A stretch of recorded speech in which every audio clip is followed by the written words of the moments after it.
നമസ്കാരം. മലയാളി വാർത്തയിലേക്ക് സ്വാഗതം. നമ്മൾ ഷൈനിയുടെ വിഷയത്തിൽ ചർച്ച നടത്തുമ്പോൾ വീണ്ടും കുറെ അപ്ഡേഷൻസ് ഇങ്ങനെ പുറത്തേക്ക് വന്നുകൊണ്ടിരിക്കുകയാണ്. അതിലെല്ലാം തന്നെ വ്യക്തമാകുന്നത് പ്രതികൂട്ടിലാകുന്നത് ഇപ്പോൾ ഷൈനിയുടെ പിതാവ് തന്നെയാണ്. മാത്രമല്ല, ഷൈനിയുടെ ഭർത്തൃ വീട്ടുകാർ വലിയ കൊടിയ ചതി തന്നെയാണ് ആ സ്ത്രീയോട് കാണിച്ചത്. അതായത് അവരെ മുൻനിർത്തി പലയിടങ്ങളിൽ നിന്ന് കടം വാങ്ങുകയും ഈ ഭർത്തൃ വീട്ടുകാരുടെ കാര്യങ്ങൾ സാധിക്കുകയും ഒക്കെ ചെയ്തിട്ട് പിന്നീട് ഷൈനിയെ മുന്നിലിട്ട് കൊടുക്കുന്ന ഒരവസ്ഥ. അത് മാത്രമല്ല, ഷൈനിയെ ഈ ദുരന്തത്തിലേക്ക് തള്ളിവിട്ടതിൽ ഒരു പങ്കുള്ള പള്ളിയിലച്ചൻ ബോബിയെ കുറിച്ച് നമ്മൾ സംസാരിച്ചിരുന്നു. അയാളും ഇപ്പോൾ അയാളെ സംരക്ഷിച്ചുകൊണ്ട് സഭയിൽ നിന്ന് തന്നെ ചില ആൾക്കാർ ഇപ്പോൾ പ്രതികരണം തുടങ്ങിയിട്ടുണ്ട്. അതായത് ഇപ്പോഴും അവർ വ്യക്തമാക്കുന്നത് അച്ഛനെ സംരക്ഷിക്കാൻ സഭയുണ്ട് എന്ന് തന്നെയാണ്. നീതി കിട്ടുമോ ഷൈനിക്ക്? അവരുടെ മരണശേഷമെങ്കിലും അവരെ കൊലപ്പെടുത്തിയതിൽ അല്ലെങ്കിൽ അവരെ ആത്മഹത്യയിലേക്ക് തള്ളിവിട്ടതിൽ ഒരുപാട് പേർക്ക് പങ്കുണ്ടെന്നുള്ളത് ഇപ്പോൾ വ്യക്തമാകുകയാണ്. അവർക്ക് നീതി കിട്ടുമോ എന്നുള്ളതാണ് ചോദ്യം. ഇപ്പോഴ് രണ്ടു മൂന്ന് കാര്യങ്ങളാണ് പറയുള്ളത്. ഇപ്പൊ സാധാരണഗതിയിൽ ഒരു പെൺകുട്ടിയെ പ്രത്യേകിച്ച് ക്രിസ്ത്യൻ ഭവനങ്ങളിൽ നിന്ന് കല്യാണം കഴിച്ചിട്ട് കൊണ്ടുപോകുമ്പോൾ ആ വീട്ടിൽ പള്ളിയിൽ അച്ഛന്മാരുണ്ട്, സിസ്റ്റർമാരുണ്ട് എന്നൊക്കെ പറഞ്ഞു കഴിഞ്ഞാൽ അത് വലിയ അനുഗ്രഹമായിട്ടാണ് സാധാരണ എല്ലാവരും കണക്കാക്കുക. അച്ഛന്മാരും സിസ്റ്റർമാരും ഒക്കെ ഉള്ള വീട് എന്ന് പറഞ്ഞു കഴിഞ്ഞാൽ ആ വീടിന് ഒരു ദൈവിക പരിവേഷം, കുറച്ച് അവരുടെ ഇടവകയിലെല്ലാം വളരെ ഔന്നത്യമുള്ള ഒരു പരിവേഷം അവർക്ക് കിട്ടും. ഇവിടുത്തെ ഇതില് ദൗർഭാഗ്യം എന്ന് തന്നെ പറയട്ടെ, അങ്ങനെയുള്ള വീടുകളെ ഞാൻ മോശമായിട്ട് പറഞ്ഞതല്ല. ഇവിടെ തികച്ചും ദൗർഭാഗ്യകരം എന്ന് പറയട്ടെ, ഭർത്താവിന്റെ വീട്ടില് ഏറ്റവും കൂടുതൽ പരാതി കേൾക്കുന്നത്, നോബിയേക്കാൾ കൂടുതൽ പരാതി കേൾക്കുന്നത് പള്ളിയിൽ അച്ഛനായിട്ടുള്ള നോബിയുടെ സഹോദരന്റെ പേർക്കാണ്.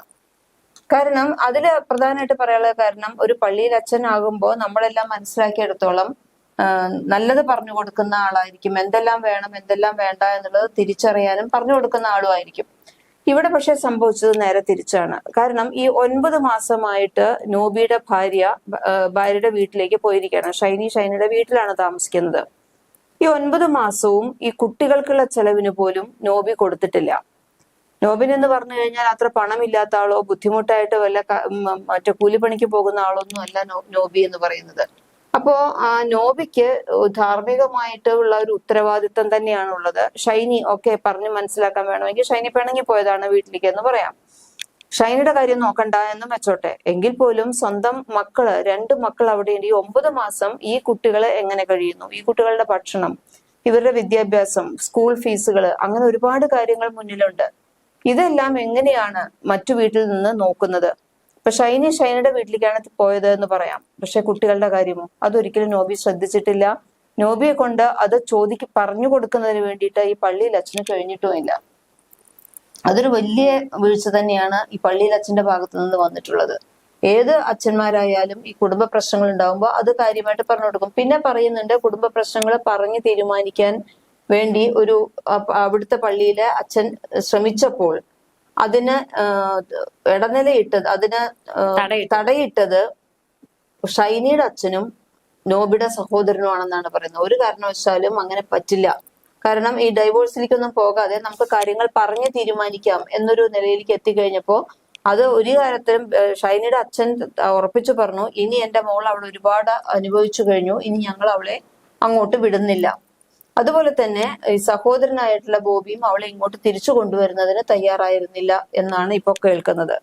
അപ്പോൾ ഞാൻ എന്റെ ഒരു സംശയമാണ്, വിവാഹം കഴിച്ചത് നോബിയാണ്. അപ്പോൾ അയാൾക്ക് അയാളുടെ ഭാര്യയുടെയും കുട്ടികളുടെയും, കാരണം അവിടെ അച്ഛന്റെ വാക്കിന് വലിയ വിലയുണ്ടല്ലോ. സാധാരണഗതിയിലെ ക്രിസ്ത്യൻസിന് അച്ഛന്റെ വാക്കിന് വില കൊടുക്കാൻ വേണ്ടിയാണ് ഇയാൾ നിന്നിരുന്നെങ്കിൽ കല്യാണം കഴിക്കരുത്. അപ്പൊ എന്തായാലും അത് സംഭവിച്ചിട്ടുണ്ട് അവിടെ. അതിന്റെ അയാൾക്ക് യാതൊരു ഉത്തരവാദിത്വം ഇല്ലാത്തത് കൊണ്ടാണല്ലോ സ്വന്തം കുട്ടികൾക്ക് ചെലവിന് കൊടുക്കണമെന്ന് അയാൾക്ക് തോന്നിയില്ല. അതുകൊണ്ടാണ് അച്ഛനെങ്കിലും പറയാമായിരുന്നു എന്നുള്ള രണ്ടാമത്തെ ഒരു ഓപ്ഷനാണ് പറയുന്നത്. ഏറ്റവും ഉത്തരവാദിത്വം ആ കുട്ടികളുടെ അച്ഛനായിട്ടുള്ള നോബിക്ക് തന്നെയാണ്. പക്ഷെ അദ്ദേഹവും അത് ചെയ്തിട്ടില്ല.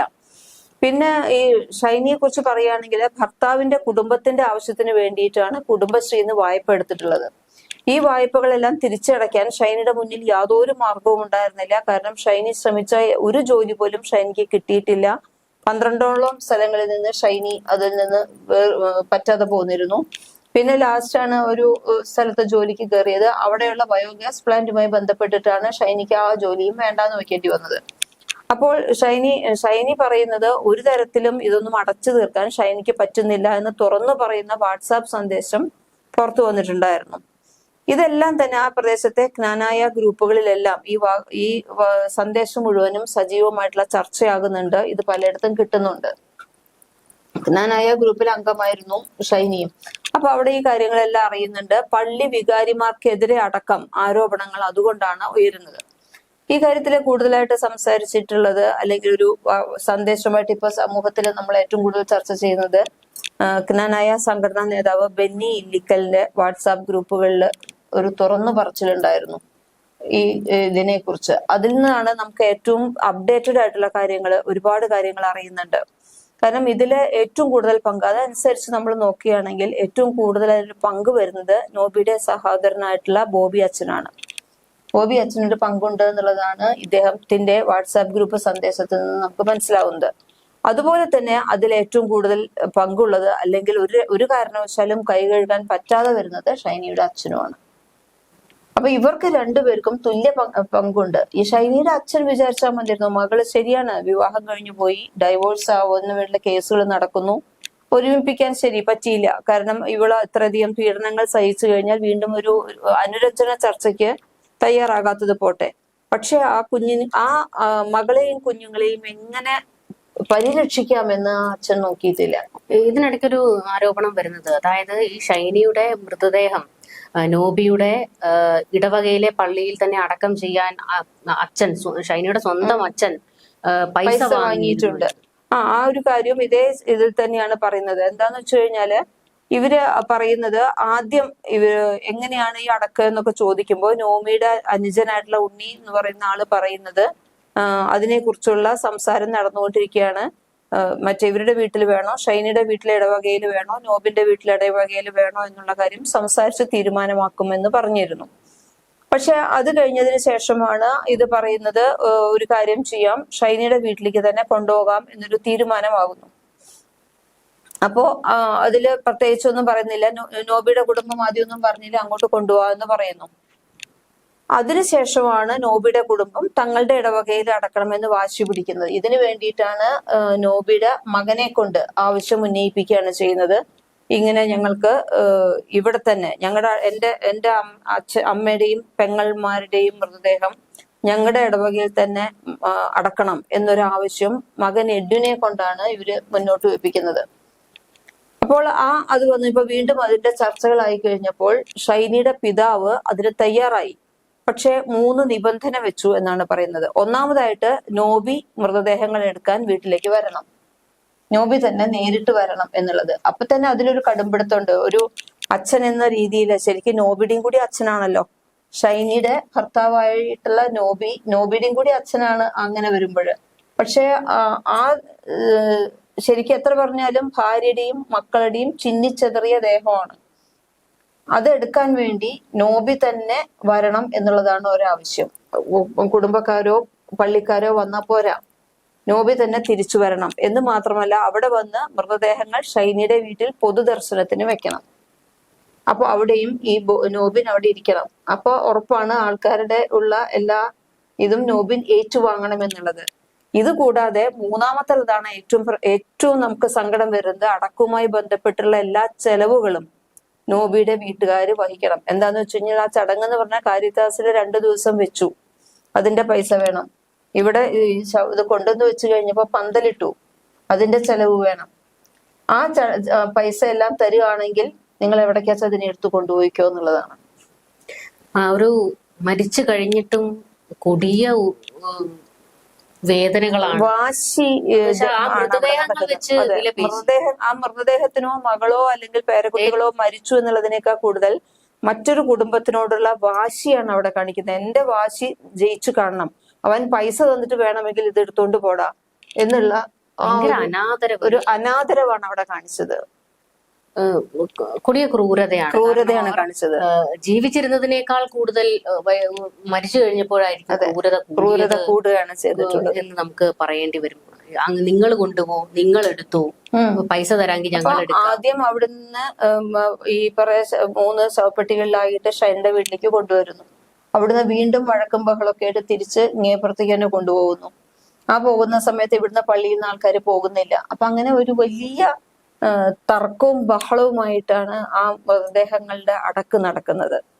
അപ്പൊ അതെല്ലാം ഷൈനിയോട് ചെയ്യാവുന്ന ഏറ്റവും വലിയ, സമൂഹം ഉൾപ്പെടെ അവരോട് കുറ്റമാണ് ചെയ്തിട്ടുള്ളത്. ഇത് മാത്രമല്ല, ഇപ്പോഴത്തെ ഒരു വലിയ പ്രതിസന്ധി എന്ന് പറയുന്നത് വലിയ തുകയാണ് അയൽക്കൂട്ട ക്ഷമിക്കണം കുടുംബശ്രീന്ന് വാങ്ങിയിട്ടുള്ളത്, കടമെടുത്തിട്ടുള്ളത്. അത് ഈ നോബിയുടെ പിതാവിന്റെ ചികിത്സയ്ക്ക് വേണ്ടിയിട്ടാണ് എടുത്തത്. അപ്പോൾ പിന്നീട് ഇതിൽ നിന്ന് പൂർണ്ണമായും നോബിയും കുടുംബവും ഇട്ടൊഴിയുകയാണ്. കുറച്ചൊക്കെ പൈസ അടച്ചിരുന്നു, ഇനി 1,26,000 രൂപ അടയ്ക്കാനുണ്ട്. അതിന്റെ ചോദ്യം മുഴുവൻ വരുന്നത് ഷൈനിക്ക് നേരെയായിരുന്നു. നമുക്കറിയാം, ഈ കുടുംബശ്രീ അല്ലെങ്കിൽ അയൽക്കൂട്ടങ്ങൾ പോലെയുള്ള സംരംഭങ്ങളിൽ വായ്പ എടുക്കുകയാണെങ്കിൽ അതിന്റെ ഒരു പ്രത്യേകത എന്ന് പറയുന്നത്, ഇപ്പോൾ ഒരു 15 പേര് ചേർന്ന് ഉള്ള ഒരു കുടുംബശ്രീ ഗ്രൂപ്പാണെന്ന് വെച്ചു. ആ 15 പേർ ഏതെങ്കിലും ഒരു ബാങ്കിൽ നിന്ന് അവർക്ക് ലോൺ കിട്ടുകയാണെങ്കിൽ പരസ്പര ജാമ്യമാണ് ഇവർ. ഈ 15 പേരും അങ്ങോട്ടും ഇങ്ങോട്ടും ജാമ്യം നിന്നിട്ടാണ് ഇതെടുക്കുന്നത്. ഇതിൽ ഒരാൾ ഈ തുക അടയ്ക്കാതെ വരികയോ എന്തെങ്കിലും തിരിമറി നടത്തുകയോ പൈസ അടയ്ക്കാതിരിക്കുകയോ ചെയ്തു കഴിഞ്ഞാൽ ബാക്കിയുള്ള ആൾക്കാർ ഡിവൈഡ് ചെയ്ത് ഈ പൈസ കൊടുക്കണം. ഈ കുടുംബശ്രീ അയൽക്കൂട്ടം എന്നൊക്കെ പറയുമ്പോൾ സാധാരണക്കാരായിട്ടുള്ള ആൾക്കാരാണ് അതിൽ നിന്ന് പൈസ എടുക്കുകയൊക്കെ ചെയ്യുന്നത്. അപ്പോൾ ഒന്നുകിൽ ചിലപ്പോൾ ആഴ്ചയിലൊക്കെ ആയിരിക്കും ഇതിന്റെ അടവുകളും കാര്യങ്ങളും ഒക്കെ വരുന്നത്. അപ്പോൾ ഇവരൊക്കെ അതിനുള്ള പണം കണ്ടെത്താൻ ഈ ബാക്കിയുള്ളവർക്ക് കഴിയില്ല. അവരുടെ തുക തന്നെ അടയ്ക്കാൻ കഷ്ടപ്പെട്ടിട്ടായിരിക്കും ഉണ്ടാക്കുന്നത്. ഇപ്പോൾ അതൊരു വലിയ പ്രതിസന്ധിയായി മാറിയിരിക്കുകയാണ്. കാരണം ബാക്കിയുള്ള ഈ ഷൈനിയുടെ ഭർത്താവിന്റെ വീട്ടുകാർ കൈയൊഴിയുകയും ചെയ്തു. ഈ പണം എങ്ങനെ തിരിച്ചടയ്ക്കുമെന്നുള്ളത് അറിയാതെ മറ്റുള്ള കുടുംബശ്രീയിലെ ആൾക്കാർ പെട്ടിരിക്കുകയാണ്. അതില് പിന്നെ പറയുന്ന ഈ അവസാനം അയച്ച ശബ്ദ സന്ദേശം ഉണ്ടല്ലോ, അതില് ഈ കുടുംബശ്രീയിലത്തെ കുടുംബശ്രീയിലെ ലോൺ അടയ്ക്കുന്നതിനെ കുറിച്ച് പറയുന്നുണ്ടെന്ന്. അപ്പൊ പറയുന്നത് ബോബി ഇവരെ നിർത്തിയിട്ട് വാഹനം വാങ്ങിയിട്ടുണ്ട് ഇവരുടെ ഇൻഷുറൻസിനോട് കൂടിയിട്ട്.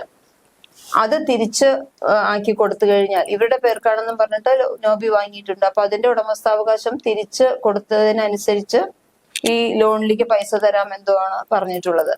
അപ്പൊ അതൊക്കെയും ഇവർക്ക് വലിയ പ്രശ്നങ്ങൾ ഉണ്ടാക്കിയിരുന്നു ഷൈനിക്ക് എന്ന് പറയുന്നു.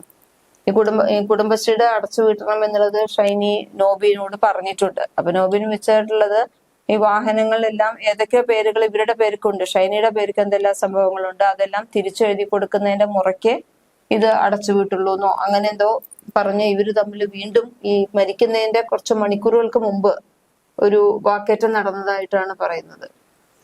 ശരിക്കും ഇപ്പോൾ പോലീസിന് ഒരു വലിയ പ്രതിസന്ധി ഉണ്ടായിരിക്കുന്നത് മൊഴിയെടുക്കാൻ ചെല്ലുമ്പോൾ അന്വേഷണത്തോട് സഹകരിക്കാത്ത ഒരു നോബിയാണ്.